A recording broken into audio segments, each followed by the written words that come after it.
কয়েকদিন আগে আমি জোম্যাটো থ্রু আহারে বাঙালি থেকে চিকেন থালি অর্ডার করেছিলাম, যার দাম নিয়েছিল 330 টাকা। থালিতে ছিল বাসমতি চালের ভাত, ঝুরি আলু ভাজা, মুগের ডাল, আলু পোস্ত, চিকেন কষা, চাটনি। আমি এদের নাগের বাজার ব্রাঞ্চে গিয়ে থালি ট্রাই করেছিলাম। এই চিকেন থালিটা গিয়ে খেলে দাম পড়ে 240 টাকা, আর চাটনির সাথে পাঁপড় দেয় আর মিষ্টি। প্রথমে মুগের ডালটার কথা বলি। মুগের ডালটা ভীষণই বেসিক, কোনো ভেজিস ছিল না। এরকম সেদ্ধ সেদ্ধ ডাল ঝুরি আলু ভাজা দিয়ে খেতে ঠিক যেমন লাগে তেমনই লাগছিল।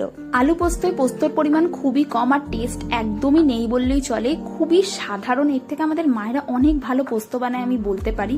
আর চিকেন কষা এরকম সাইজের 2 পিস চিকেন দিয়েছিল, যার গ্রেভিতে প্রচুর টমেটো সস ইউজ করা হয়েছিল, যেটা আমার পার্সোনালি চিকেন কষা একদম ভালো লাগে না। আমার প্লেটের চিকেনটা তো ঠিকঠাকই ছিল, তবে মায়ের প্লেটের চিকেনটাতে কিন্তু গন্ধ ছিল, মানে বোঝা যাচ্ছিল স্টোর করা। 330 টাকা দিয়ে এরকম থালি অর্ডার করে খাওয়ার জন্য তো আমি একদমই রেকমেন্ড করব না। আর চাটনির কোয়ান্টিটি দেখতেই পাচ্ছ। তোমরা যদি গিয়ে বসে খাও তবু ঠিক আছে, অর্ডার করে খেতে তো আমি বলবোই না। তোমাদের কি মতামত জানিও।